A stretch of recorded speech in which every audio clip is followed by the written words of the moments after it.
before making a claim themselves. Payments of the lump sum are based on the age of the person with the disease and the level of disablement at the time of diagnosis. People whose condition is diagnosed at an earlier stage and who have high levels of disability will be entitled to a higher lump sum payment. Lower amounts are payable to dependents who make a claim after the sufferer has died. The maximum amount that can be paid through the scheme is being increased this year to £116,152 for a person aged 37 or under at diagnosis. This increase will help to ensure that payments provided by the scheme maintain their value. While members will no doubt be in agreement that no amount of money could ever compensate a person affected by any of these terrible diseases, I am sure that members will want anyone who is diagnosed and makes a claim after the 1st of April 2025 to receive the higher amounts, and therefore I ask the House to support these regulations. I beg to move. Thank you, Minister, for opening the debate. I call the Chair of the Committee for Communities, Colin Gildernew. And I rise as Chair of Committee for Communities to support the approval of these regulations, which continue an important commitment to workers and their families affected by severe life-limiting industrial diseases.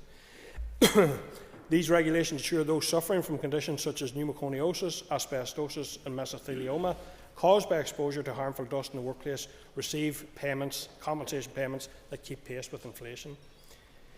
These diseases are progressive, irreversible and often fatal. Many of those affected worked in industries such as mining, shipbuilding, construction and manufacturing, where exposure to hazardous substances was common before modern safety regulations were in place. Tragically, for many workers, symptoms only emerge decades after exposure, meaning that by the time they are diagnosed, their condition has significantly worsened, leaving them unable to work or support their families. So the regulations, as the Minister has said, will increase lump sum payments by 1.7% in line with the Consumer Prices Index. It's fair. It is extremely important that the timely and fair compensation is provided, and to give people a degree of financial security for individuals who paid the ultimate price for their years of hard work. The committee considered these regulations at SL1 stage during our meeting on the 23rd of January 2025 and was content for the Department to proceed. The committee then approved the draft statutory rule at its meeting on the 6th of March. These changes will align the North's compensation scheme with Britain, ensuring parity for workers and their families. However, we should remember it's not just about financial support, it's also about fairness and justice. Many of these workers last Collia became ill not by choice, but because of failures in workplace protections. They gave years of service in harsh and dangerous conditions, only to suffer devastating health consequences later in life. These payments cannot undo the harm done, but they serve as a recognition of the injustice these workers have endured and a commitment to ensuring their families receive some measure of financial stability. On behalf of the committee, I am happy to recommend the Assembly approve these regulations. They ensure that workers and their families receive fair and appropriate compensation, maintain parity with other places, and they reinforce our collective responsibility to those who suffered due to workplace exposure. Thank you. I call Brian Kingston. Mr Deputy Speaker, and as a DUP member of the Committee for Communities, I do welcome that these regulations passed unanimously at committee, and they are now expected to pass at Assembly level. As the Minister has said, this inflationary increase in the levels of compensation will maintain parity with the levels set in the rest of the United Kingdom. It is appalling that many workers were exposed to breathing in dust over long periods of time through their work duties, and due to proper protection for workers not being in place. This included those working in the Belfast docks and in construction in previous decades. Indeed, it is tragic that not all of those who died from resultant lung conditions received the compensation which they and their families should have received due to lack of awareness at that time, and I have met some such families. And we acknowledge those who have suffered from these conditions and remember them and their families. We know that various forms of pneumoconiosis, including asbestosis, can take many years to develop, up to 50 years, we are told, after initial exposure, and the resultant lung scarring can have long-lasting effects and prove for many, to be fatal. It is only right that this uplift in compensation be approved, and we welcome that that will now be the case. Thank you. Thank you. And I call on the Minister to conclude and wind up the debate on the motion. Minister. Thank you, Mr Deputy Speaker. I'm grateful to the support from the committee and from the House, and I commend the motion to the House. Thank you. Members, the question is that the motion standing on the order paper be agreed. All those in favour say aye. Aye. Contrary, any no. The ayes have it. The ayes have it. So, members, the next item of business is a legislative consent motion for the Property Digital Assets Bill. Clerk, please read the motion. That this Assembly endorses the principle of the extension to Northern Ireland of the provisions of the Property, Digital Assets, etc. Bill, as amended in the House of Lords on 3rd of February 2025, dealing with territorial extent as contained in Clause 2 of the Bill. Thank you. I call the Minister of Finance to move the motion. Thank you, Minister. The Business Committee has agreed there should be no time limit on this debate. I call the Minister of Finance to open the debate on the motion. Minister. This legislative consent motion relates to the Property, Digital Assets, etc. Bill. It's a short bill containing just one substantive provision, and the proposal today is that it's extended to this jurisdiction. The law relating to personal property rights in this jurisdiction, as is the case in England and Wales, was developed by the common law, where private law principles and associated rights relating to personal property have been traditionally divided into two broad categories: things in possession, which includes those things which are tangible and are capable of being physically possessed, and things in action, which are legal rights or claims enforceable by actions, for example, debts or rights to sue for breach of contract. With the emergence of digital assets in the modern world, for example, crypto tokens, the Law Commission of England and Wales reviewed the extent to which these types of assets challenge the two traditional categories in order to determine whether the law required reform to accommodate them. The Commission found that the courts in England and Wales are moving towards recognition of distinct third category of personal property, things to which property rights relate, and that they have accommodated and protected features unique to certain digital assets. However, there is as yet no definitive judicial position on this specific matter, and there is no certainty as to when the position might be arrived at. The Commission's report concluded that although digital assets do not fit within the two traditional categories, certain types of digital assets are things to which property rights relate, and as such they should be regarded as belonging to a separate category. The majority of respondents to the Commission's consultation were in support of this approach, with a senior judiciary calling on the Commission for provisions which would facilitate the most effective development of common law. This bill, as it stands, provides statutory clarity and will unlock for the courts the opportunity to develop common law principles with a more efficient focus on the attributes or characteristics of the thing in question and of the legal treatment which should be offered to it. The Property, Digital Assets, etc. Bill, which was introduced in the House of Lords on the 11th of September 2024, gives effect to the Commission's recommendation for the introduction of minimal legislation to confirm on a statutory footing the existence of a third category of personal property, rights capable of accommodating unique characteristics of certain digital assets in the modern world. Last Concordia, the previous Finance Minister accepted the offer to extend the Bill's provisions here. She initiated a short, targeted consultation with local stakeholders, which ran as the matter was progressing through Westminster's timetable.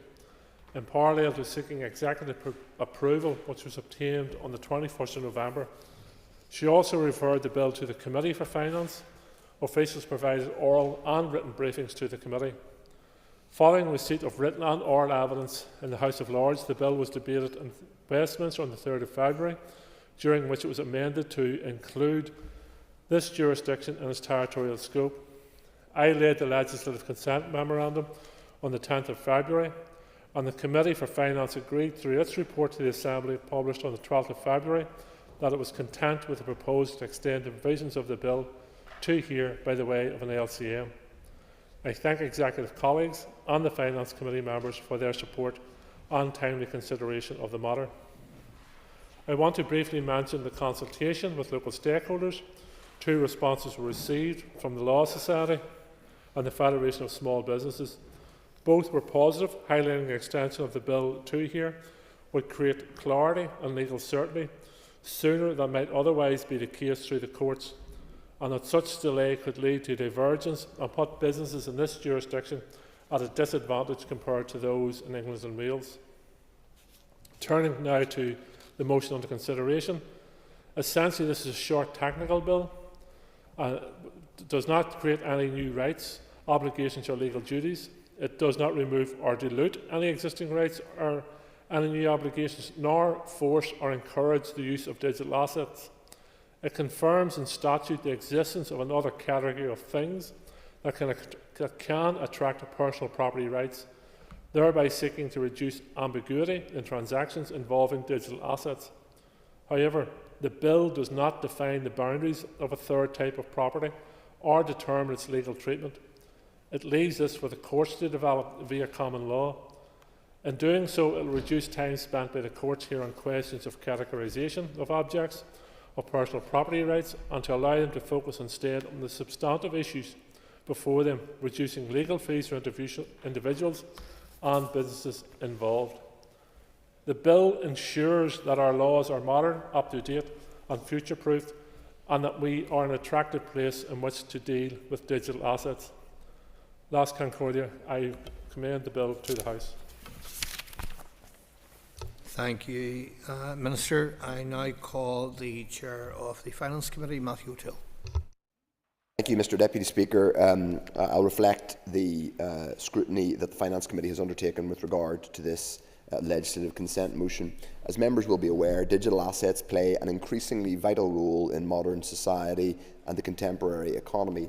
They are used in growing volumes and for an expanding variety of purposes, including as things in themselves, but also as means of payment. As the Minister has outlined, this bill gives effect to the Law Commission for England and Wales' recommendation for a statutory confirmation that a thing will not be deprived of legal status as an object of personal property rights merely by reason of the fact, and here we get into some slightly technical legal language, merely by reason of the fact that it is neither a thing in possession nor a thing in action. This recommendation responds to the development of new types of assets such as crypto tokens, which challenge traditional categories. The Ministry of Justice in England and Wales introduced the Property, Digital Assets, etc. Bill in the House of Lords on the 11th of September 2024. It is a short 2-clause bill. Clause 1 provides that a thing, including a digital or electronic thing, will not be deprived of legal status as an object of personal property rights merely by reason of the fact that it is neither a thing in action nor a thing in possession. Things that are neither things in action nor things in possession may therefore be recognised as attracting property rights.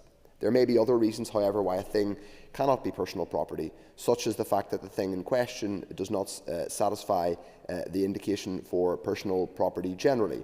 The effect of this clause is not to say that any and all things are property. And things there, Mr Deputy Speaker, is in inverted commas for the purposes of the record. Clause 2.1 sets out the territorial extent of the bill, i.e. that it extends to England and Wales. Clause 2.2 makes provision for the bill coming into force. An amendment was made to reflect Northern Ireland's addition to the territorial extent of the bill, which was formally agreed on the 3rd of February. The Minister for Finance wrote to the committee on the 31st of October 2024, advising that she, as it was at that time, would be seeking executive agreement to the extension of the bill to Northern Ireland via LCM, and in parallel would be seeking the views of the Committee for Finance. The Minister outlined that on the 11th of September 2024, the UK Government sought feedback on the potential application of the bill to this jurisdiction and offered to include it through an LCM.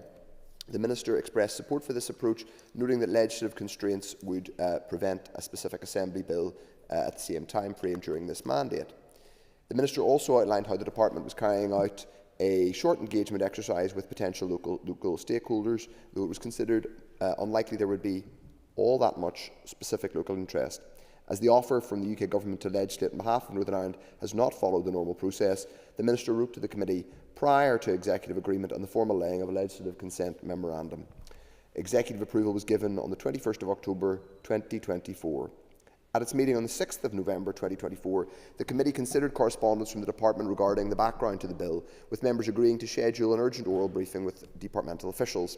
The Committee also requested that any responses to the Department's engagement exercise should be copied to the Committee, and the Department would provide the Committee with detail on any ongoing conversations between the Department and Westminster where a position has not been finalised, any financial or human rights and equality implications, including Article 2 of the Protocol on Ireland, Northern Ireland, any regulatory impact, any rural impact, and any data protection implications. The Committee further considered information from the Department on crypto trading figures in Northern Ireland, and I'll come on to those in a minute. The Committee received a written briefing on the bill from the Department on the 15th of November, which responded to a range of those queries. The Department wrote to a range of local stakeholders. The Department also indicated that the provisions of the bill are considered compatible with the Human Rights Act 98, and there are no associated equality implications. The bill does not create any new rights nor dilute or remove any existing ones. The Department envisaged that it will not have any implications relating to Article 2 of the Protocol or Windsor Framework. The UK Government has stated that there are no financial implications to this bill. Officials provided oral evidence to the Committee on the 20th of November 2024. The timeline for introduction and the consultation to date were discussed.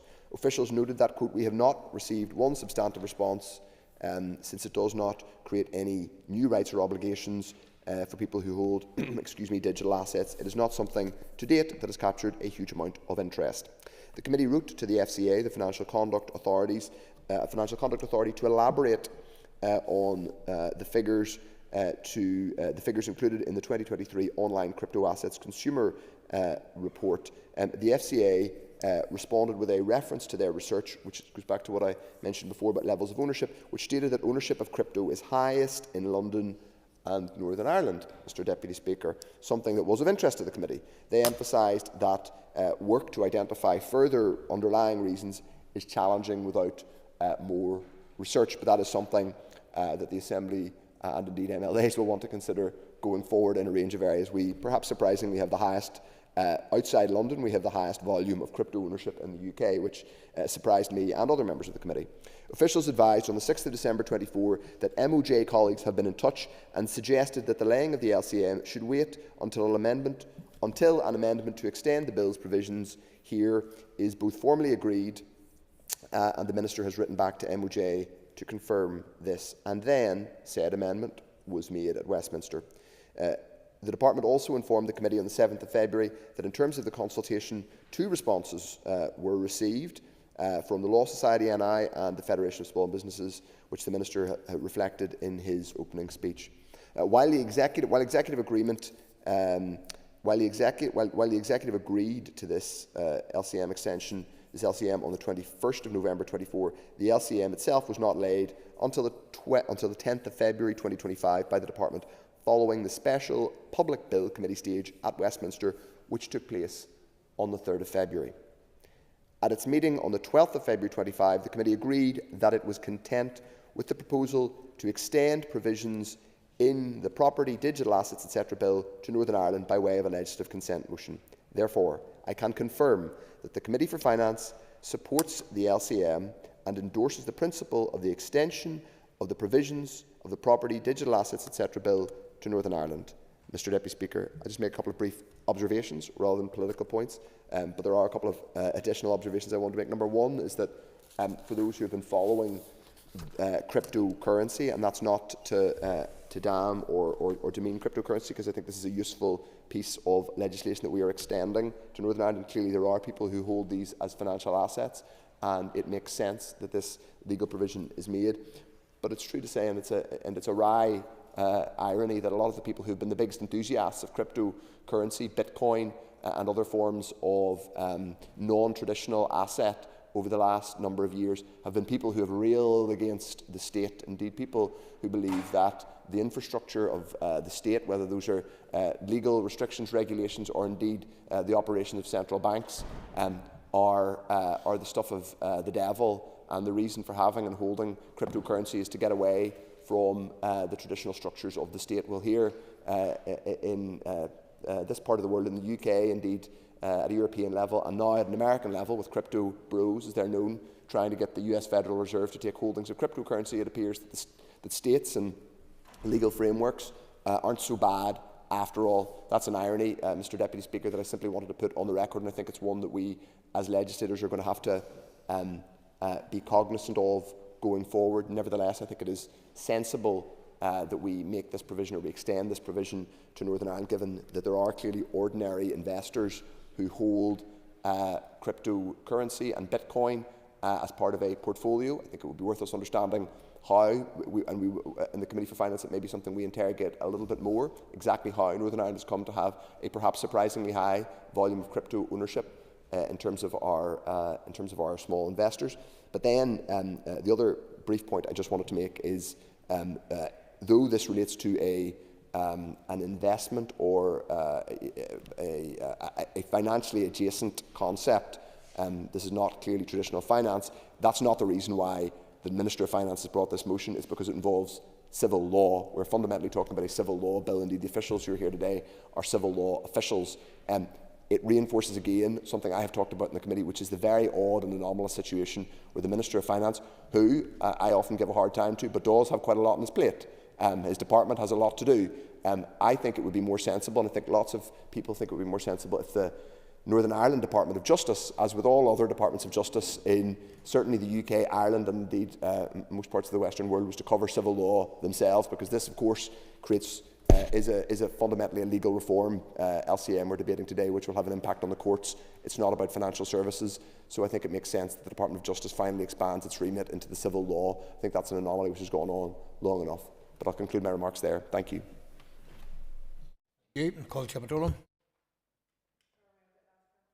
I welcome the opportunity to make a short contribution to the discussion on this LCM.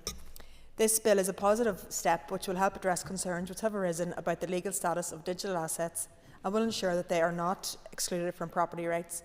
It's important that the law keeps us up to speed with the developments in modern society, and given the ever-increasing role that digital assets play in today's world, this legislation provides clarity and greater legal certainty in how these types of assets will be treated, while also enabling common law to develop it further.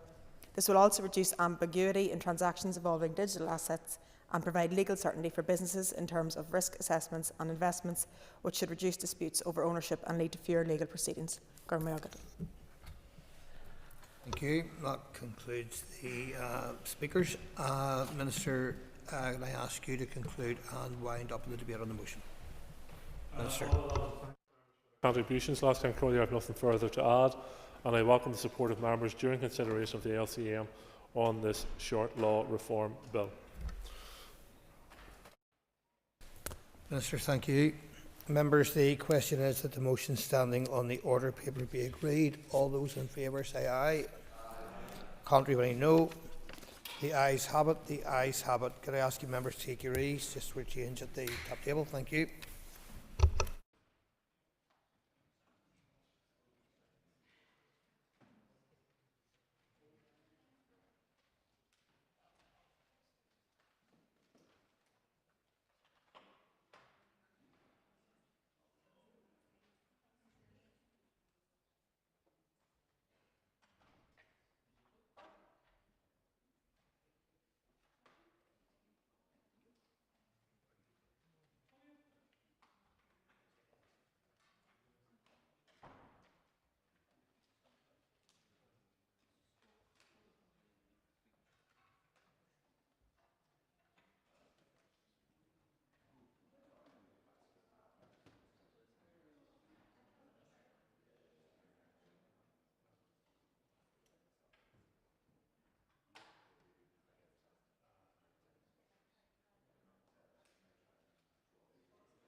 Good to go. Ladies and gentlemen, the next item of business is a motion on delivering an Irish language strategy. Clerk, could you please read the motion? that this Assembly acknowledges the enormous historical, cultural and social importance of the Irish language, recognises the vibrancy and growth of the language in music, education and film, commends all those who have participated in another Seacht na Gaeilge, celebrating and appreciating the vibrancy of the Irish language across our island, and calls on the Minister for Communities to deliver the long overdue Irish language strategy. Thank you. I call on Nicola Brogan to move the motion. Moved. Thank you very much indeed.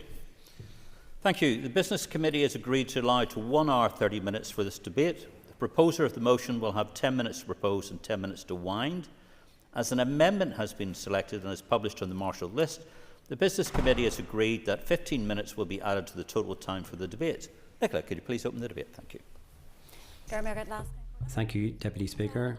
I am particularly pleased to move this motion today after yet another incredibly successful Seacht na Gaeilge. Over the course of the festival, more than 1 million people across 5 continents took part in events celebrating the Irish language. Events for Seacht na Gaeilge, including those in the Fermanagh Noma District Council area, who hosted events ranging from coffee mornings, drama festivals, storytelling workshops and a special Irish language edition of the 5K Park Run. I attended a very successful Gael Talked at Home experience in the Glen Park Estate in Omagh. It was great to see a wide range of people with varying Irish abilities enjoy a weekend of Irish language classes and social activities, including yoga as Gaeilge. As well as that, excellent event in the Chamber to launch Seacht na Gaeilge on the 4th of March. All of these events contribute to the success of Seacht na Gaeilge Gach Blaine.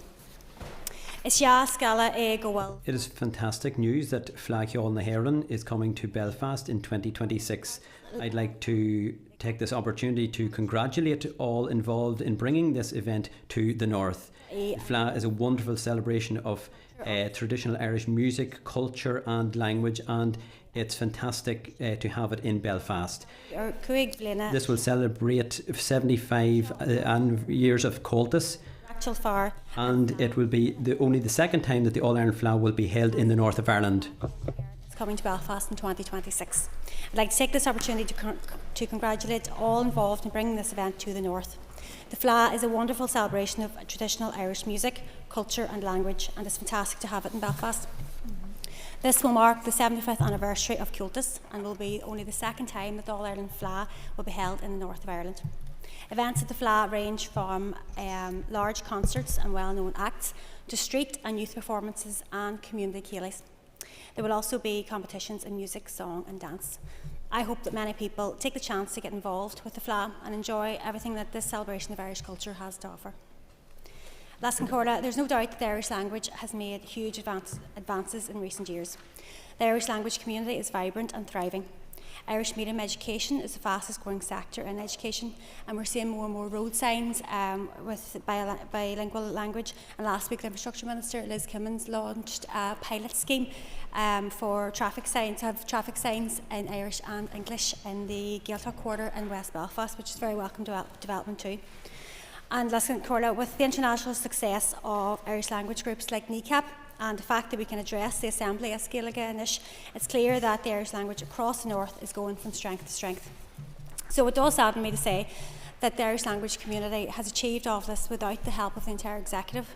Earlier this month, Irish language workers went on strike for the first time in history in protest to cuts to Force na Gaeilge funding, cuts that caused by the DUP preventing reforms to the funding process. The Communities Minister continues to delay the introduction of an Irish language strategy that was first announced a decade ago. Last week, we members of the Committees of the Committee of Communities heard evidence from Conran na Gaeilge. The sheer frustration from these hard-working organisers and activists was palpable. We heard about how people in the sector were at their wits' end, how jobs and vital community programmes would be lost, and how those working on the co-design group are on the verge of walking out. We heard how their multiple attempts to organise a meeting with the Minister to discuss these urgent concerns have been repeatedly rejected. It's becoming more difficult for Minister Lyons to deny that a deeply concerning pattern is emerging over who he will and won't meet. The Irish language belongs to all of us. The vast majority of our place names come from Irish, and in doing so they tell us a story about our shared history. I came this morning from Tyrone, the land of Owen, to Belfast, the mouth of the Ford. This is our shared heritage, and with the right support it can be a cultural, social and economic driver that we can all benefit from. And I hope that the Minister finds these arguments compelling and does deliver on the Irish language strategy. I move the motion and look forward to other contributions. I call on Robbie Butler to move the amendment. Move, Mr Deputy Speaker. Okay. Thank you. Robbie, you will have 10 minutes to propose and 5 minutes to wind. All other speakers will have 5 minutes. Please open the debate on the amendment. Thank you, Mr Deputy Speaker. And I rise today to propose what I believe to be a straightforward, fair and above all inclusive amendment. This is not about taking anything away from the Irish language or questioning its significance in our society. Instead, it's about ensuring that when we talk about language strategies, we recognise the rich and diverse linguistic heritage of Northern Ireland in its entirety. We all acknowledge the deep cultural and historical importance of the Irish language. It has been spoken on this island for centuries, survived significant challenges and continues to flourish today in education, music, film and community life. That is something that is celebrated and people have every right to, but so too is the Ulster Scots language, which has helped shape our literature, our storytelling, our traditions and the very identity of many communities across this place. And that is why this amendment is necessary, Mr Deputy Speaker. It doesn't seek to remove or undermine anything in the original motion. It simply ensures that Ulster Scots receives the same level of recognition as Irish. We're not asking for special treatment for one over the other. We're asking for fairness, equal recognition and commitments to be made to both linguistic traditions and that those are honoured. And that is why what a shared and respectful society should indeed look like. And looking at some of the stats that underpin why we think this is important, since the 2011 census, there has been a widening of knowledge of both Irish language and Ulster Scots. Irish has increased by 1.7% in terms of that awareness, and Ulster Scots by 2.3%. But let's be honest, Mr Speaker, language in Northern Ireland has too often been weaponised. It's been turned into a political football by both sides, rather than being treated as a cultural asset, which it actually is. We are repeatedly told that language should not be something to fear, and I'm sure we all agree. But when language is politicised, and when phrases like "every word spoken of Irish is a bullet fired for Irish freedom" are used, it is easy to see why some people feel uneasy, and there is ground to be made up. That kind of rhetoric, which comes from the past, did nothing to promote the Irish language, nor does it make it any more accessible to people like me. In fact, it did the opposite. It created and fostered division where it didn't need to be. It fostered mistrust and alienated not just me, but some communities of those who might have otherwise embraced it much, much earlier. But let's talk about how language has been promoted. If we want communities to embrace linguistic diversity, we need to do it in a respectful and organic way. Unfortunately, what we have seen in some cases, such as in Belfast City Council, the imposition of street signs in areas where, without broad community support, it does little to encourage goodwill. Instead of bringing people along, it has driven them away. And that is the real problem, Mr. Deputy Speaker. Language should be something that unites us, not something that is forced upon communities or used to create division. Now, let me make one thing clear. My party has never been against promoting language, and I certainly haven't.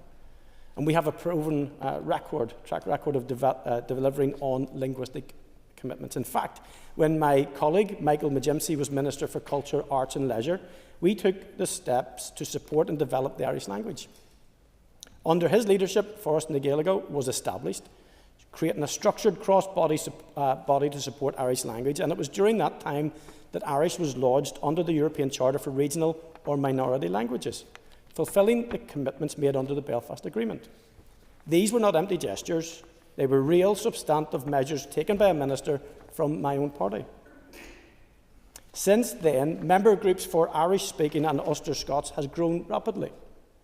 For instance, Conrad na Gaeilge has over 200 member groups, and the Ulster Scots Community Network has over 400. There is a real appetite and interest when we look at this. But real leadership is about fairness, Mr. Deputy Speaker, and fairness means recognising both of Northern Ireland's main linguistic traditions. That is why the commitments to both Irish language strategy and the Ulster Scots language strategy were made together, and that's why they must be delivered together. The Minister has said that his department is progressing key anti-poverty and disability strategies, both of which are vital and deserve our full support. But let's not forget that other important strategies, including those for Irish and Ulster Scots, gender equality and sexual orientation, remain undelivered. When it comes to languages, it is time to stop prioritising one over the other and ensure that both receive the attention and investment they deserve. In reality, Ulster Scots has as much of a place in Northern Ireland as Irish. Its contributions to poetry, music and storytelling are just as significant. And the Ulster Scots Agency continues to do fantastic work in promoting and preserving the language, and we commend them for that. But they too need proper support. That is why this amendment matters. It ensures that we are not simply paying lip service to one tradition whilst neglecting another. Surely in 2025 we're past that moment. So today I ask members across this chamber to look at this amendment in the spirit of fairness and inclusivity. This is not about diminishing Irish. It's about ensuring that Ulster Scots is treated with the same respect. It's about ensuring that language policy in Northern Ireland is built on equality and not hierarchy. It's about sending a clear message that we as an Assembly respect all traditions, not just some. Thank you, Mr Deputy Speaker. Thank you very much indeed, Robbie. I call on Brian Kingston. Brian, you've up to 5 minutes. Thank you, Mr Deputy Speaker. And let me be clear at the outset. The Democratic Unionist Party believes everyone in Northern Ireland should feel comfortable expressing their national and cultural identity. This includes those who cherish the Irish language and those who cherish the Ulster Scots language, heritage and culture as part of our Indigenous cultural wealth. However, the way forward and our approach must be fair and balanced to each tradition, recognising and reflecting the delicate balance of community relations in Northern Ireland.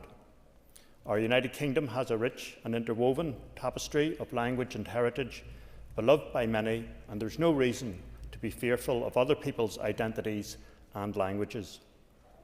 Northern Ireland is big enough to accommodate everyone, recognising that cultural and language provisions must be about facilitation rather than imposition. The development of an Irish language strategy must be brought forward in parallel with a strategy for Ulster Scots.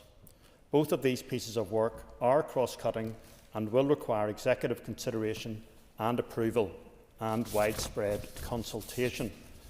So it is that the Irish language strategy, alongside the Ulster Scots language, heritage and culture strategy, is being developed through a co-design process in which the Department for Communities is taking the lead on behalf of the Executive.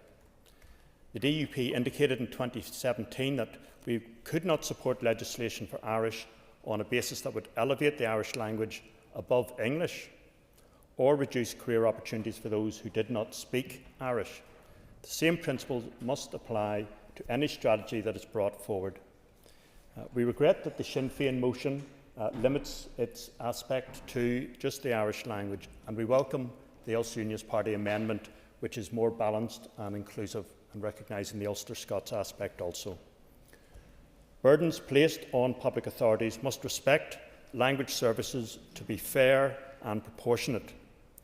The most recent census results demonstrate that the majority of people in Northern Ireland, as we all know, use English as their main language. This is followed by those who use Polish and then Lithuanian. In the Northern Ireland census of 2021, 12.4% of respondents reported some level of ability in Irish, around 229,000 people, and 10.4% of respondents, around 191,000 people, reported some ability in Ulster Scots. So reasonableness must be a key consideration in terms of future actions and obligations underpinning language and cultural strategies, given the unprecedented pressures facing our public services. As has been mentioned at committee last week, we received a delegation from Conrad na Gaeilge. I raised at that meeting the policies regarding dual language street signs being raised at local councils, and in particular what has happened in Belfast, where a long-standing policy of allowing a dual language street sign, most often in Irish, where a majority of residents wish to have it, that was been radically changed in recent years by nationalist parties and the Alliance Party to reduce the threshold down to a ridiculously low 15%.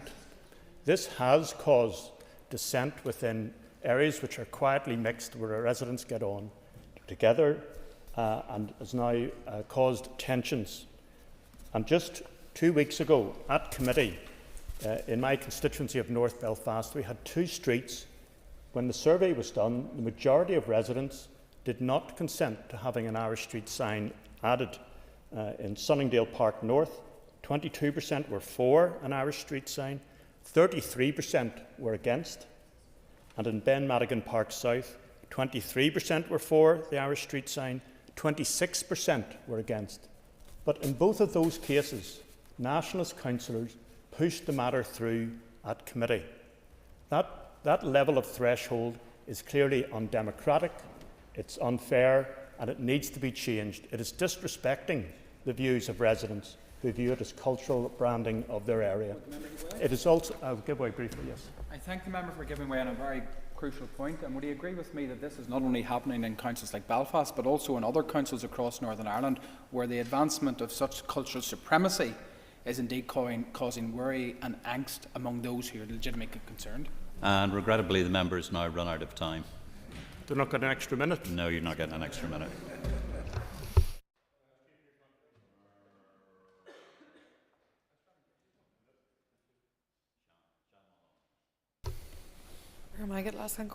I will not be speaking in Irish because my Irish is confined at the moment to telling my sons to put on their shoes and ask them where their school bags and their school jumpers are, and I don't think that the Chamber needs that. But firstly, I would like to thank the members for bringing this motion to the floor today. It is an issue that I'm really passionate about. I do believe that the Irish language is for everyone, and it's not something that should be feared or seen as a tool to divide. And I find it really regretful that in the past there has been attempts to use it as a weapon rather than a gift. This strategy would offer the choice to all communities, or should I say to this would all communities, or should I say our community as a whole. It is embracing a language, should you choose to, that could belong to everyone. A strategy like this has the potential to not only preserve and promote the Irish language, but also to support the rights of vulnerable communities, minority languages, to open the doors further to bilingual education, and to enhance the social, cultural and economic opportunities for all. The impact can be far-reaching and provide benefits not just to the Irish-speaking community, but to the wider society. I want to focus for a moment on our young people, as I am the party spokesperson for children and young people, and I have seen firsthand the many benefits that bilingualism brings to children. I see the positive impact on academic performance, cognitive skills and cultural awareness by having an immersive second language. And those advantages are not just limited to the Irish language education alone. Being bilingual in any language offers tremendous benefits to children, particularly in brain development. Bilingualism is a cognitive powerhouse. Studies have shown that bilingual children have stronger problem-solving skills, better multitasking abilities and enhanced memory. And from my own house, I can attest to that. They excel academically and demonstrate greater creativity. For children, regardless of their background, bilingual education is more about learning a language. It's an immersion in a vibrant culture where they gain a deep understanding of history, music, literature and identity. In today's globalised world, languages are a valuable currency, and attending an Irish medium school can foster a child's interest in learning Irish, but also inspire a broader desire to learn other languages, especially as those pathways are built in the brain. The need for an Irish language strategy has never been more pressing, a strategy that not only protects and promotes the language, but also supports the right of a minority language. We need to be clear about this. This is not just a nice to have, this is a legal commitment underpinned by various agreements and solidified by the Identity and Language Northern Ireland Act 2022, enshrined it in law, introducing statutory protections and mandating for the creation of this strategy. It is an embarrassment that we're now seeing the instigation of yet another legal challenge to the Department regarding the lack of implementation. And to be honest, from the Gaelgory that I have spoken to recently, there is a hurt, there's an anger and there's a profound sense of frustration that their language and cultures haven't been dragged through the courts rather than being celebrated through this chamber. By providing a framework for the Irish language, we will be making an explicit commitment to ensure the rights of Irish speakers in our shared community. This strategy should provide not only in terms of language, but also in ensuring equal access to education, employment and the cultural resources for all, especially those from vulnerable or marginalised communities. And the concerns raised by Conradh na Gaeilge about the development or lack thereof of this strategy are not to be taken lightly. They highlight that despite years of discussion, hours and hours of meetings and contribution, there is still no clear actionable plan and not even a draft strategy on the table. Yes, of course. I thank the member for giving way. During the Committee for Communities last week, we heard from Conradh na Gaeilge to say that the strategy was there, it was almost ready, it just needed to be signed off. Do you agree with me then that the barriers that are being put in place in the progress should not have to end up in court, but should actually just get on with it? Yeah. I think that's a very succinct way to And the say member it. has an extra minute. Thank you. Just get on with it. Quite like that. That's directed at you, Minister, just in case you didn't realise that. We have seen the apologies. I was just amplifying my colleagues' succinct sentiment. We've seen the positive example of language strategies in other countries. In Wales, the government implemented that long-term strategy to protect and promote Welsh language, 1 million Welsh speakers by 2050, with measurable targets for language acquisition and use. The Irish language strategy must be similarly ambitious, with clear goals for increasing the number of Irish speakers. In terms of the amendment from the UP, we will support it, and I do appreciate the words from the member. I think that has definitely reassured me that it wasn't a case of, well, if we're talking about the Irish language, then we must talk about Ulster Scots, because I think that at times there is a little bit of that, and I think it's very degenerative and can actually feed into the politicisation of the language. So I'm relieved to hear from the comments of the member. So I urge the Minister for Communities to take immediate action, deliver the long overdue Irish language strategy, and let it not be the case that he's the Minister presiding over the department that is found wanting a third time by the courts in terms of bringing forward the strategy to the executive. Much like music, which is often said to be the language of our soul, language serves as a bridge to connect our minds, share ideas and express our identities. And while the Irish language may be seen by some in our community as a source of division, I would argue that it could be, in fact, a powerful tool for fostering deeper connections with one another. Thank you very much, Adisha. And I call on Patsy McClone. Thank you, Mr. Deputy Speaker. In one way, I welcome the motion before us today, but in another way, strangely enough, a strategy has already been announced in the programme for government, for the executive. However, I do support the motion and the amendment. But of course, the test of the pudding is in the eating. Take the case of our All-Ireland body for the language first, na Gaeilge. The Irish government is willing to pay their share. The executive gives us plenty of good words, so we shall see. In any case, we will return to the strategy and the priorities. The strategy should continue with the provisions introduced under the Identity and Language Northern Ireland Act, which gave official status to the Irish language, and this should include the appointment of an Irish Language Commissioner, establishment of an Office for Identity and Cultural Expression to oversee and promote the language initiatives. With regard to education and teacher training, there's a need to expand the number of Irish medium schools, and the strategy should do the following: support the further development of Irish medium schools, expand teacher training programmes to meet the growing demand for IAM education, and develop IAM schools in areas such as North Belfast, Derry City, and of course in my own area, West Tyrone. I have one question for the executive. Is there any reason why IME was not mentioned in the executive's programme for government? With regard to media and cultural promotion, the strategy should increase the visibility and appeal of the Irish language by supporting Irish language broadcasting, literature, music and cultural events, encouraging artists and groups who use the Irish language as part of their creative practice. Public services and signage. The strategy should emphasise provision of public services through the Irish language, bilingual signage in areas where Irish is popular, translating key laws into Irish as recommended by the European Council. The whole executive has a key role to play in this. With regard to community participation and support, emphasis should be placed on the development of the Irish language at community level by funding community centres for Irish language classes and social events, developing and promoting Irish language networks in West Belfast and Carntucher. Yes, surely I will give way. Excuse me, my Irish is a bit rusty, but do you believe that Seachtain na Gaeilge adds to the recognition of the Irish language? And the Speaker returns.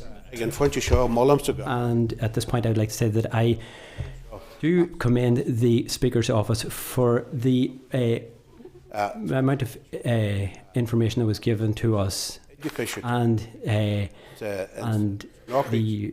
educational activity that he put on for us with regard to the links between the Irish language and the Scots Gaelic. That was excellent. Finally, I would just like to touch on the political and cultural context. It is important that the Irish language is promoted in a way that is inclusive and respectful of the cultural diversity in Northern Ireland. The strategy should focus on mutual understanding and good relations between the different communities. That is very important. It is most important that the executive must start the strategy if they are going to be true to their word. Thank you very much. Thank you, Patsy. And I call on Emma Sheeran.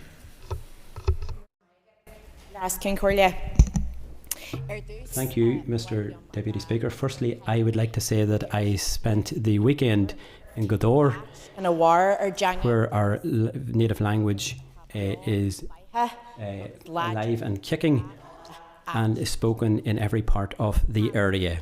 Leave a Gaeltacht region, you think to yourself, why can we not have that everywhere?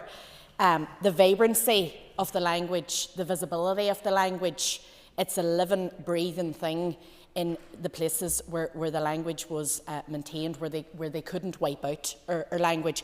And I have to say, I was in several restaurants and pubs and supermarkets and other places over the course of the weekend, and I seen signage as Gaelic everywhere, and I didn't see anyone running away or scared or terrified of the language. It's open to everyone, it belongs to us all, and it should be that way. And being in Tyrone, a place that is close to my heart, being half Donegal and half Tyrone, and my own great-grandmother was one of the last native speakers in an area where the language was subsequently wiped out. I feel very, very strongly about this because I was in Donegal at the weekend with a group from my area, a group of Irish language learners attending classes organised through Plenary. And the work that has been done there is fantastic across, as the previous speaker mentioned, across all areas of Mid-Ulster. We have got Irish language groups in Carntucher, in Marhafelta, Glornasperny, and my own Ballinscreen. And the message that I get from the people who are working on the ground to revitalise our native language is the same. It is that the work they are doing is so important and it's brilliant, but they want to do more. And they're not receiving the support that they need. And we all know what gets measured gets done, and that's why a strategy is so important. It is required to provide those objectives, to provide those working remits that allow people to see how well things are being delivered upon. The language is open to everyone, and the joy that you get from it being amongst people speaking in such a it has meaning in our area, as previously articulated. All our places, the names that we use every day, come from the Irish language, and when you make that connection, it's like a light bulb going off. And I feel very strongly that the people who are doing that vital work on the ground and doing the campaigning that has taken us so far in terms of the Gaelic revival need to see the support delivered upon them. So I think it's important that people support this motion. Thank you, Emma. I call on Maurice Bradley. Mr. Speaker, our rich cultural and linguistic heritage here in Northern Ireland deserves both respect and balance. Many have a couple of focal in the Irish language and a wheen words in Ulster Scots traditions. Both are vibrant aspects of our society, flourishing in music, dance, education and media. Ulster Scots is widely spoken in the areas that both the Minister and I represent, and also throughout North Antrim. Wouldn't it be great to see Ulster Scots incorporated in the Gaeltacht? However, we support the promotion of both languages, but this must be done in a way that is fair, practical and does not place undue burdens on public services or finances. The appointment process for language commissioners and the Office of Identity and Cultural Expression is underway. Following proper public appointment procedures, these officers will play a key role in shaping future policy, and we must ensure their work is rooted in fairness, not political advantage or disadvantage. However, there remains a stark disparity in broadcasting funding. 61.4 million has been allocated to the Irish Language Broadcast Fund since 2004, compared to just 14.1 million for the Ulster Scots. This is an equality issue and an imbalance that must be addressed. Our party respects those who cherish the Irish language, but language policies must be reasonable, proportionate and fair to all communities. Irish and Ulster Scots have similar levels of use, yet Irish receives far greater financial support, and that must be addressed under equality. It is also crucial that strategies for Irish and Ulster Scots are developed in tandem. No single tradition should be elevated above another or relegated below another. As our ministers engage internationally, we continue to highlight the immense contribution of Ulster Scots heritage, particularly in the United States. Ulster Scots migrants helped shape American history, and their language deserves recognition on equal terms. Ultimately, we must ensure that any future language policies command broad support, respect diversity and uphold fairness. The days of one language receiving preferential treatment over another should be ended. Thank you, Mr. Speaker. Thank you, Maurice. I call on Kelly Armstrong. Thank you, Mr. Speaker. I'm fluent in Ulster Scots. I was very fortunate to grow up in an area where Ullans speak all the time. My grandmother probably was the most fluent person I've ever heard, and you didn't want to get in the wrong side of her.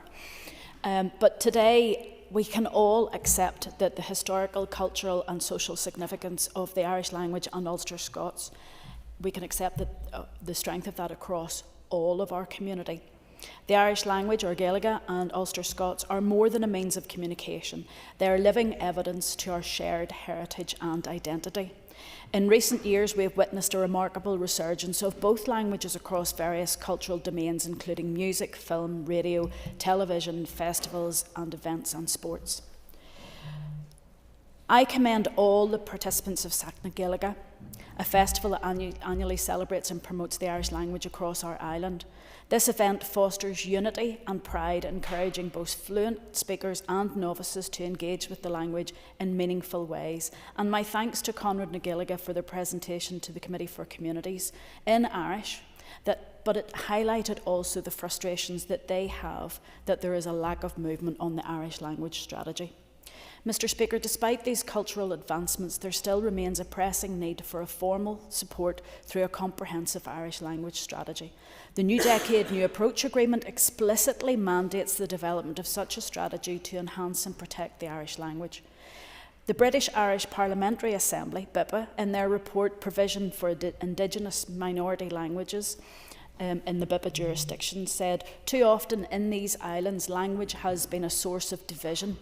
But in underlining the shared experiences of Indigenous minority languages, their report sought to demonstrate how they bind our communities. In the same report, BIPA confirms Irish received official recognition in Northern Ireland for the first time in 1998 under the Good Friday Agreement, and like Ulster Scots has since 2022 been an official language in Northern Ireland. It's disappointing to read in that report that BIPA state protection for Irish language in Northern Ireland stems largely from the European Charter for Regional or Minority Languages, when that's something that we should be doing here. Turning to Ulster Scots, the 1999 Northern Ireland Life and Times survey found that 2% of Northern Ireland residents said they could speak Ulster Scots or Ullans, which would mean a total speech community of approximately 30,000. Most of them probably live in Ballymena, along that Northern Irish coast heading towards Scotland and the Ards Peninsula. Other estimates range from 35,000 in Northern Ireland to a total of 100,000 in Ireland, mainly the east coast of Donegal, where half my family is from. Mr. Speaker, it's frustrating to me that the Identity and Language Northern Ireland Act 2022 had to be passed by the Westminster Parliament after attempts to pass similar legislation in Stormont encountered political difficulties due to disagreements over the status of Irish and Ulster Scots. Regrettably, and to put it kindly, progress has been sluggish. That's very kind, I have to say. The Northern Ireland Executive has faced and continues to face legal challenges due to its failure to implement this strategy, highlighting the urgency for the need for us to affirm our commitment here in the House today. In conclusion, the Irish language and Ulster Scots provide a vibrant thread woven into the fabric of our society. Its resurgence in music, film and education is testament to its enduring relevance. However, to truly honour and preserve this integral aspect of our heritage, we must move beyond celebration and take concrete action. And I urge the Minister for Communities to expedite the delivery of the long overdue Irish language strategy, fulfilling our collective responsibility to protect and promote Gaeilge for the current and future generations. There is no excuse to continue to fail to deliver or to delay on any language strategies. Let's stop politicising Irish language and Ulster Scots. Let's get on with delivery together. Not progressing means a failure of this executive to meet legal requirements, and it says more about the ability of this Assembly to recognise and celebrate the wealth of our shared culture. Grema Agat and Mayor thanks. Thank you, Kelly. I call on Militia McHugh. Thank you, Mr. Deputy Speaker. I welcome the opportunity to speak to this motion and to call on the Minister to deliver the long overdue Irish language strategy. Last week at the Committee for Communities, we heard the disappointment of Conradh na Gaeilge that an Irish language strategy has still not been produced and that the Minister is not prepared to meet them or give a timeline for an Irish language strategy. It is disappointing for me as only recently I listened to the Minister as he introduced legislation in relation to the Sign Language Bill, where clearly he understood the importance of language culture and its implications for wider society in terms of equality of opportunity. Therefore, I ask the question, why is it taking so long to develop an Irish language strategy? It is the Minister's duty to introduce an Irish language strategy, a strategy that will clearly set out goals for the progress and development of the Irish language over the next 20 years. And a strategy that will ensure that there is appropriate funding there to implement that same strategy. I acknowledge the progress in relation to the pending appointment of the Irish Language Commissioner and the passing of legislation in the British Parliament in relation to the Identity and Language Act. But that is all the more reason for my frustration that we still await in this jurisdiction an Irish language strategy to plan the way ahead for the ever-widening Irish language community. I'm only too well aware of the many obstacles facing the Irish language community at present, in particular obstacles that limit growth. Not only is there an urgent need for more trained teachers in all subject areas to meet the demand in the Irish medium schools, but also those teachers who are trained in childcare level 5 with teachers who also speak Irish to meet the demands for childcare preschool places. These are issues that can be identified and planned for within an Irish language strategy. One cannot help be impressed by the growth of the language, not only among those who already speak the language, but among the general public who are eager to learn the language. More people are embracing the language, especially young people who are encouraged by the success of talented young groups like NECAP and others in Irish language films. The Irish language is the native language of this country and indeed one of the oldest languages in the world. It is all around us in the names of our counties, our townlands, our towns and cities. In embracing the language, we have not only a greater understanding of place names, but also the environment in which we live. Language is about communication, understanding, respect, culture, and wisdom. I do not understand, therefore, why anyone feels threatened by the Irish language. This is why there should be an Irish language strategy to encourage inclusion, foster community relations and understanding, and to provide opportunities for all. Thank you very much. Call on Timothy Gaston. Deputy Speaker, I will be opposing both the motion and the amendment before us.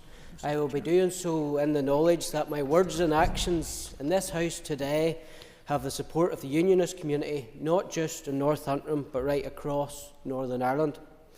I say that so confidently because of polling commissioned by Analogical Research, a not-for-profit initiative. I am grateful to Analogical Research for permission to share the findings with members today. The polling conducted by Lucid Talk was carried out just last month and sought to establish if there was a chill factor among Unionists and Protestants when Irish language and Irish language is erected. Unlike much of the polling on this issue, the questions asked were simple and straightforward, designed not to get answers which could be spun, but to get to the truth. It had a representative sample of 1,050 people. The first question asked about people's reaction if the local council put up Irish language street signs in the road where they lived. Respondents were asked if that would make them more likely to move, less likely to move, or whether it would make no difference. Some 71% of those who voted for a Unionist party and 63% of those who identified as Protestant said that it would make them more likely to move. For the TUV voters, the figure was 84%, DUP 71%, and UUP 57%. The second question asked respondents if a road had Irish language street signs, would that make them more likely to move there, less likely to move there, or would it make no difference?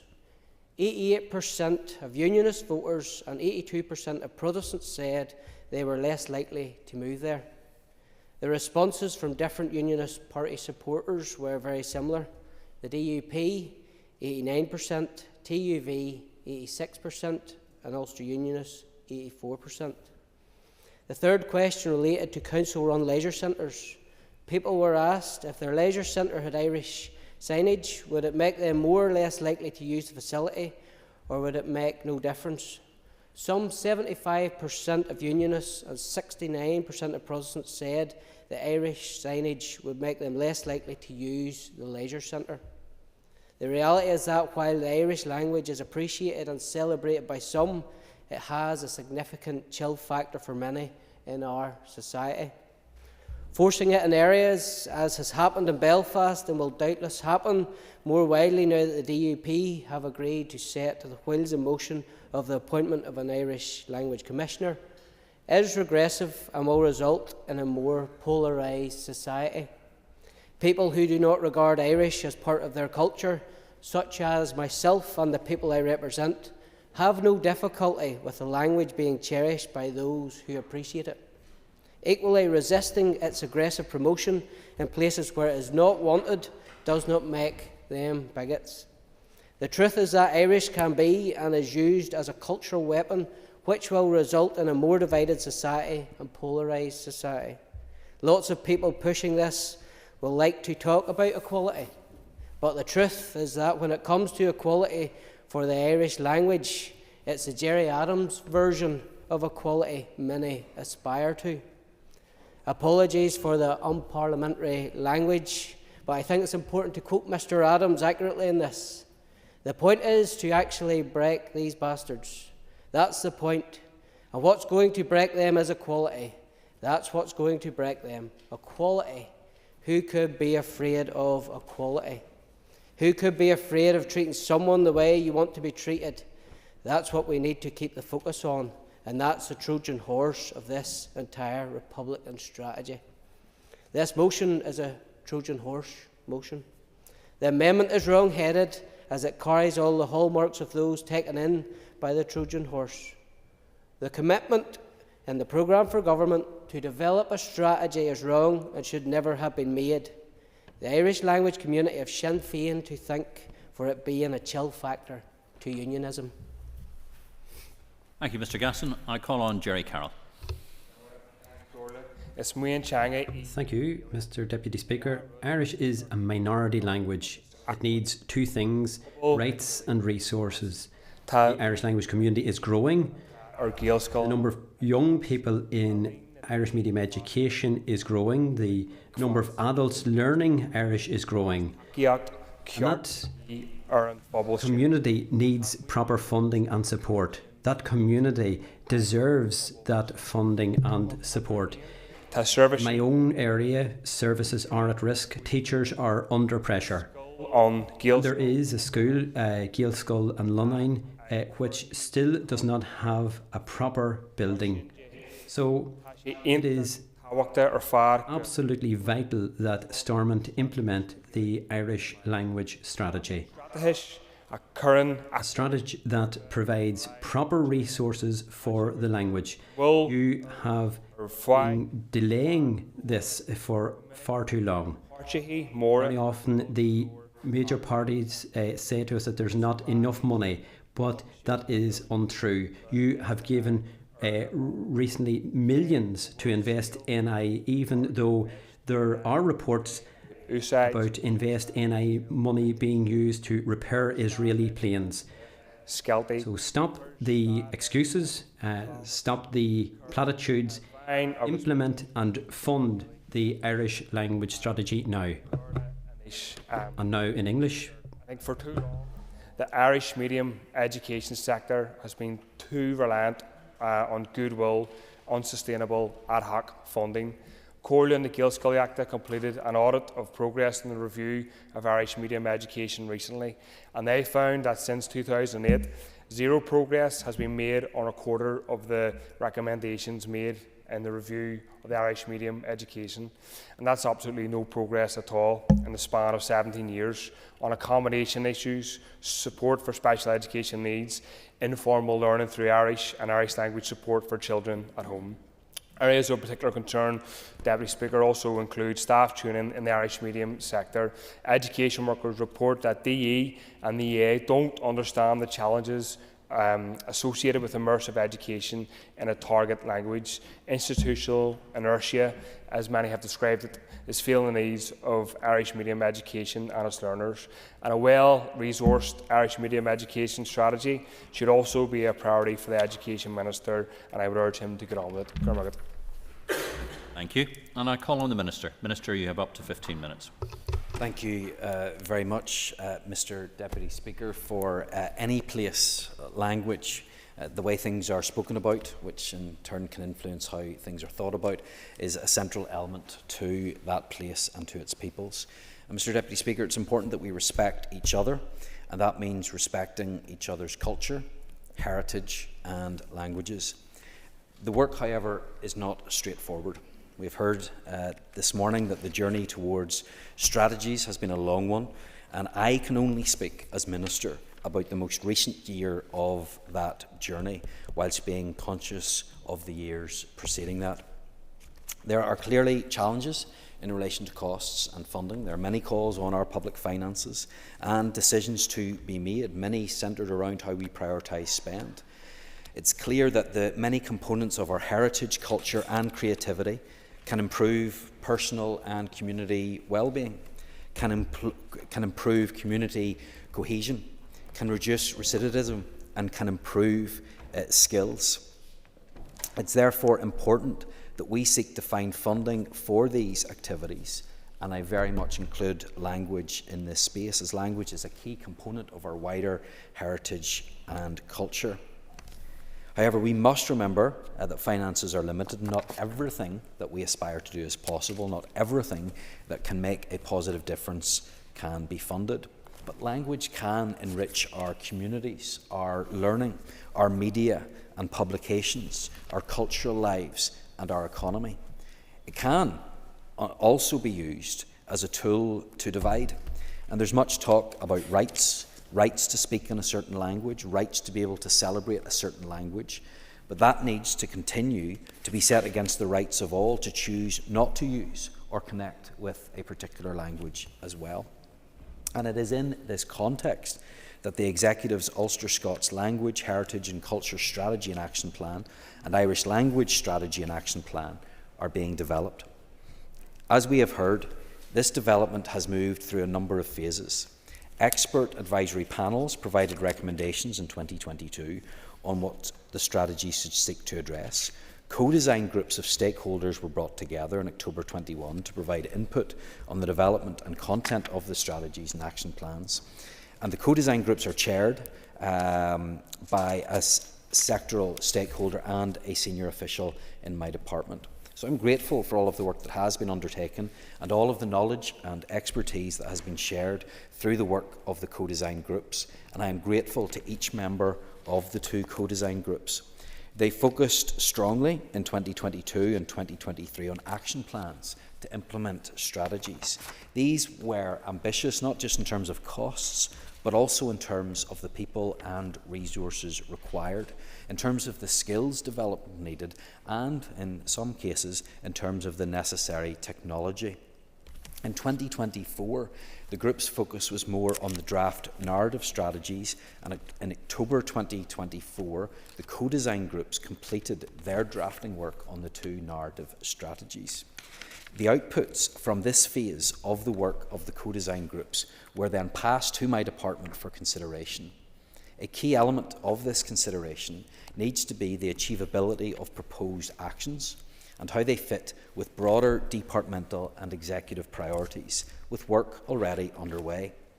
It may be, for instance, that work is already underway in a department which will deliver the intent of an action but via a different route.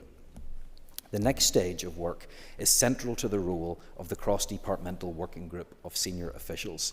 This group first met in February 2022 and has to date largely been operating in shadow mode, tracking the work of the co-design groups. With the delivery of the co-design groups' draft documents, the CDWG is able to move out of shadow mode. The group has met roughly every 6 weeks over the last year and has spent some time considering its approach. And I intend to bring imminently a paper to the Executive asking my colleagues to confirm or amend their department's member of the group and give that member authority to engage across their department to consider and agree appropriate actions, including developing costs.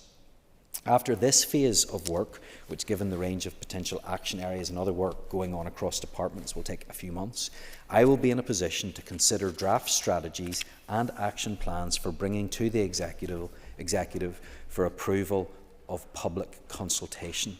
As members will appreciate, there will be further necessary stages following that consultation, consideration of the comments and potential amendment to the documents in light of these comments, and then approval by the executive of final drafts for publication. I should also touch on the concept of co-design. It's absolutely right that the government take full account of the views and expertise of those across our society. It is, however, for government to govern. Therefore, I am grateful for all of the work done and time committed by every member of the two co-design groups. This has allowed us a basis to move to the next stage of the work, which is for us. Nonetheless, I have committed, and I reaffirm today, that the co-design groups will have a chance to review and comment on the draft documents before they move to public consultation, and that I will, at that stage, meet with the co-design groups. My reasoning for not meeting at an earlier stage has been that I would not have had proposals to discuss with the co-design group members. And I think at this stage it's appropriate for me to address some of the disingenuous comments that have been made by the chairperson of the Communities Committee and have been reinforced by the Deputy Chair today. He has claimed that I have refused to meet Conrad na Gaeilge, and that is not the case. Conrad na Gaeilge have had extensive input into the decision-making process, and I have committed to meeting with them when the next stage of work is done. The Chair knows this. I have explained that to him. He has been briefed on this, but he continues to peddle the line that I am not acknowledging the contribution made by these groups. That is not true. I am following a process. I know what he is up to. I know what he is trying to do, but I have committed to a certain action, and I will give me a second. I have committed to a line of work, and I'm going to do that, and I'm happy to give way to him so he can clarify his comments. Thank the Minister, yeah, and the Minister will, I'm sure, recognise that Conrad na Gaeilge have existed for well over 100 years, represent a huge community, and wish to speak to you about many issues, including the development of the strategy, but other issues which you have made no attempt to engage with them on at all, thereby showing a lack of regard for the work they do.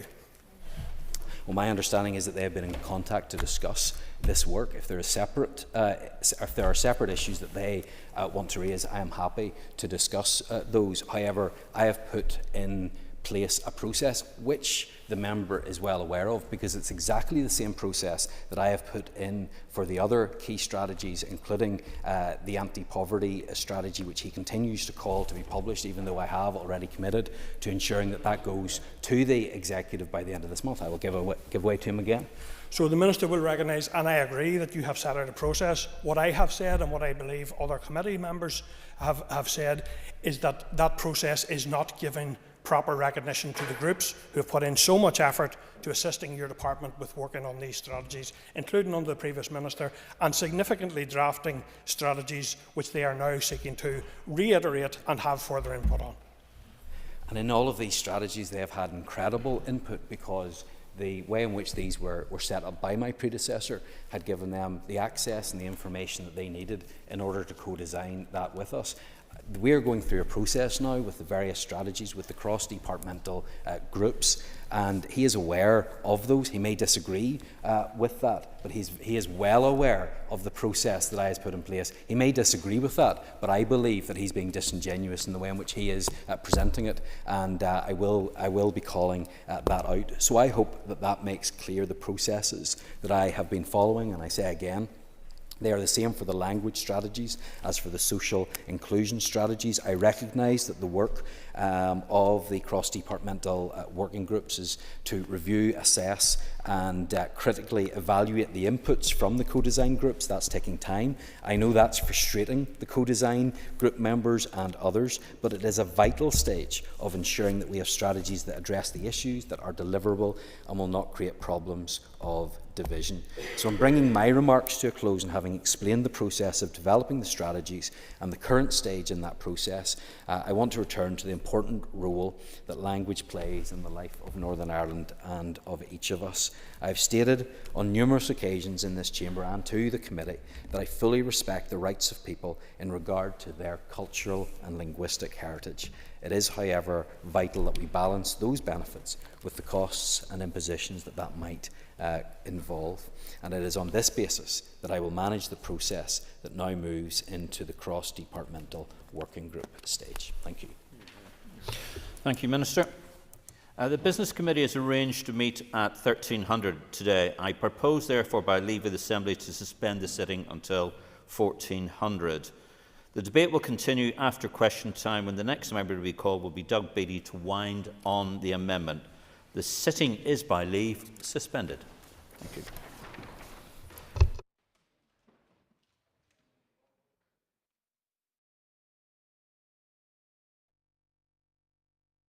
Assembly Chamber. Sound.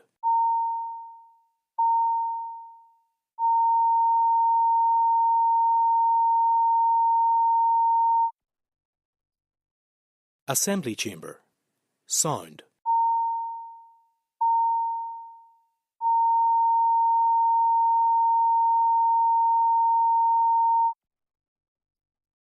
Assembly Chamber. Sound.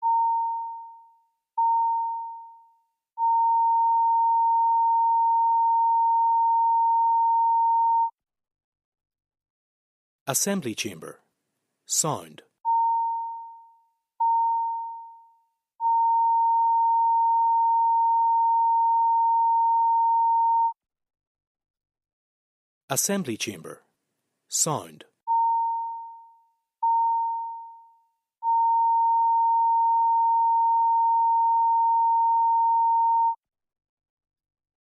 Assembly Chamber. Sound.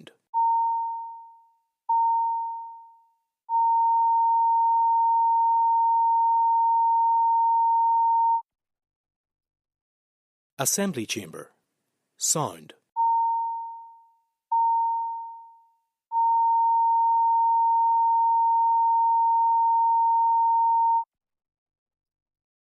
Assembly Chamber.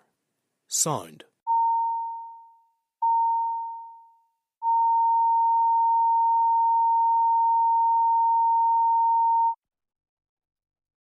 Assembly Chamber. Sound.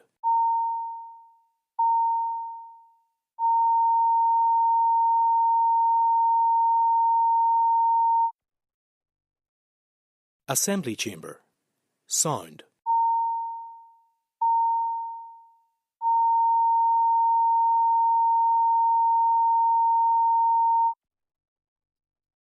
Assembly Chamber. Sound.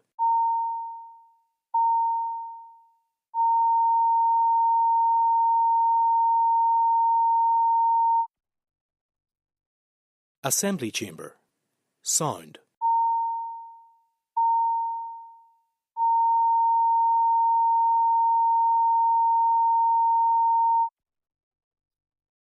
Assembly Chamber. Sound.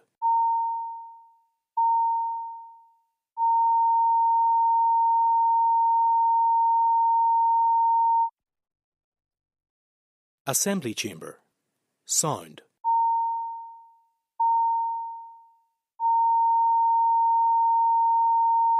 Assembly Chamber. Sound. Assembly Chamber. Sound.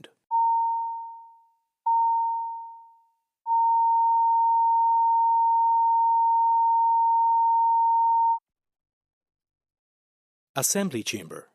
Sound.